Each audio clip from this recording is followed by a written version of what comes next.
Hey, what is happening, you reckless Weedle? Today we're taking a look at a bunch of newly revealed cards, a couple over the last couple weeks, and some that were revealed the other day that look insanely powerful. Before we jump into it, gotta give a big shout out to Dragon Shield for sponsoring me and everything I do here on the YouTube channel, the Twitch channel, live streams, stuff like that, as well as a competitor. Personally, I'm a huge fan of their matte sleeves.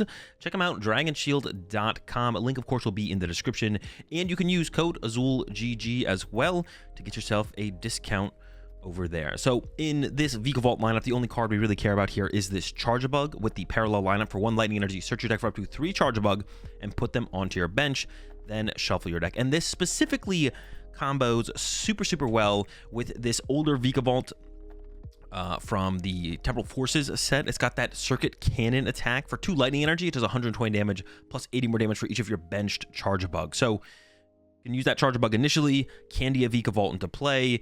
Maybe you use Neo Upper Energy to provide the attack cost of a Circuit Cannon, but then you have to also probably get some electric generators involved as well to actually be able to consistently attack with the Circuit Cannon. But if you have 2 Charge-a-Bug on your bench, you're looking at 260 damage. If you got 3 Charge-a-Bug on your bench, then we're looking at what did I just say is like 380 damage, 340 damage. There we go. My math checks out, right? No, 360 damage. Well, I did my math wrong there. No, 280 with 2, 280 with 2, and then 360 damage with 3. That's an insanely high number to be hitting for only 2 lightning energy. There could be something here, especially with that new Charge-a-Bug coming out.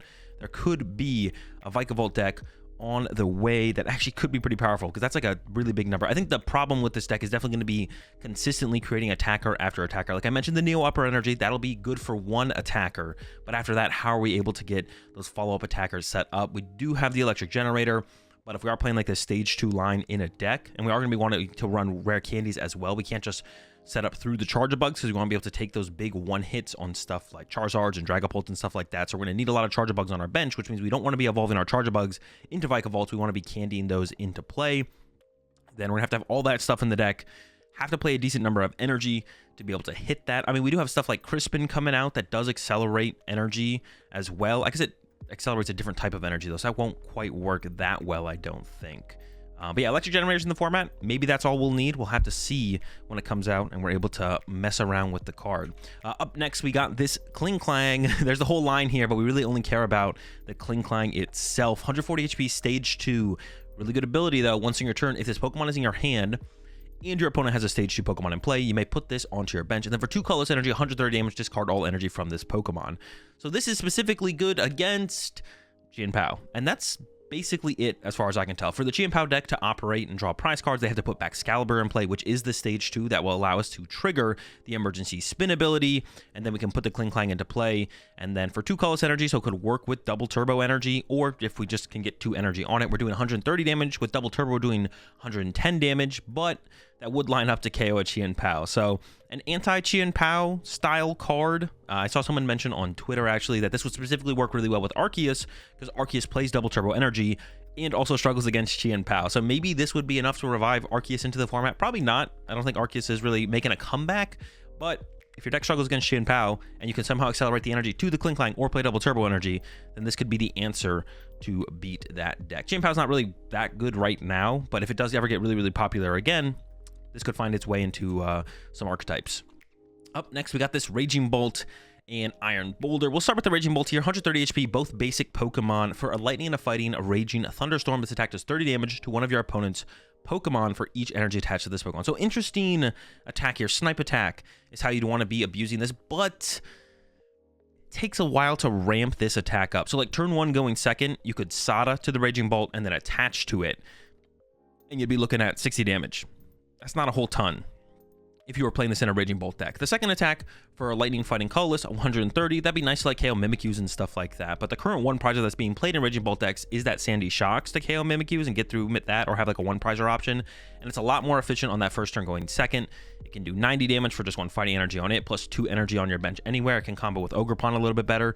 So this seems like it would be better in the Regidrago Dragon Box type deck, because eventually you could build up like 3, 4, 5 energy, 6 energy on a Regidrago with E-switches from your Ogerpons to the Regidrago, and then you could actually hit for some pretty relevant numbers on the bench, or even just like sniping stuff like Curlias off your opponent's bench would be a pretty powerful option. We are also getting the Kyurem, though, that says you can discard all the energy attached to it for its attack, and then you do 110 damage to 3 of your opponent's Pokemon, which, as far as a snipe attack goes, is definitely better than Raging Thunderstorm. So I think Kyurem kind of overshadows Raging Bolt in that Regidrago deck. So I don't think this Raging Bolt card will actually really find a home on release, but maybe moving forward in some ancient deck, we can make it work. But yeah, it doesn't seem great on release at the very least. One card that seems like it could be decent is the Iron Boulder, because it hits pretty hard.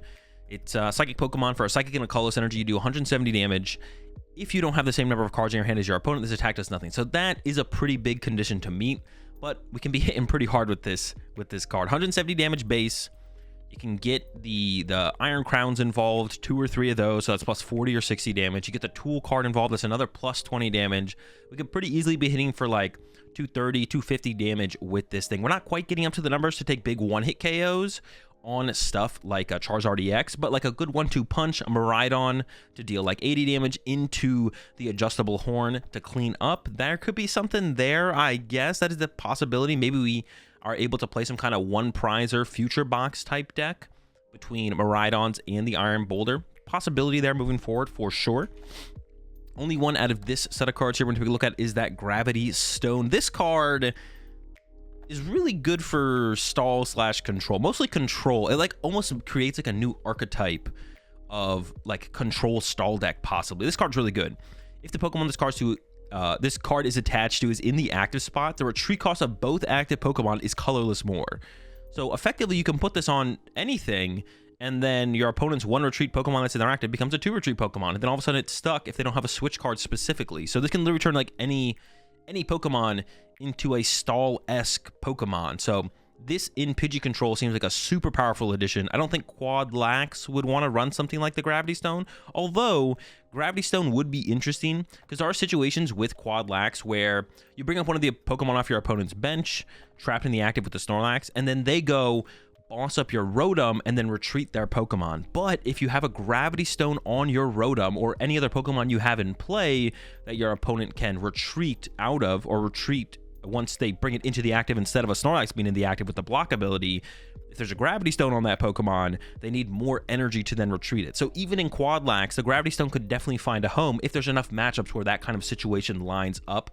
But I see this being a huge boost, huge buff to Pidgey control overall. I'm kind of scared of this card in Pidgey control, to be honest. It seems ridiculously powerful. Up next, we got this Joltik. And yes, we are going to talk about the Joltik. There is also this Galvantula EX that's going to be worth reading as well. But this Joltik is interesting here. 30 HP, of course.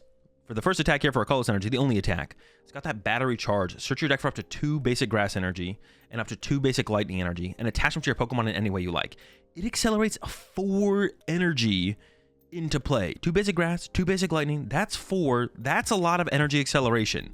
And if you're building it around the Galvantula, I mean, that works pretty well for its attack here. This is a Terra Pokemon. The first attack for a Lightning and a Colorless, 110 damage. If your opponent's active Pokemon is an EX or V Pokemon, 110 more damage. We're looking at 220 to Vs and EXs. And then for a Grass Lightning Fighting, discard all energy from this Pokemon to your opponent's next turn. They can't play any item cards from their hand. It also does 180 damage. So 180 damage, discard all energy, no item cards. But if we're able to get a ton of energy and play through Joltik, and then chain a couple attacks of... I don't know how to pronounce the name of this attack. Chain this attack, 180 item lock. I mean, that's pretty devastating. That's a lot of damage. And then we're also item locking our opponent. That's not bad. It is a huge energy cost, though. Discard all energy from this Pokemon. It does cross a Grass, Lightning, and Fighting. But the Joltik might be able to fuel that attack for enough turns in a row where we're able to close out games. So this looks like it could be a pretty scary deck here, the Galvantula EX. And it really is being carried by the Joltik overall with that first attack.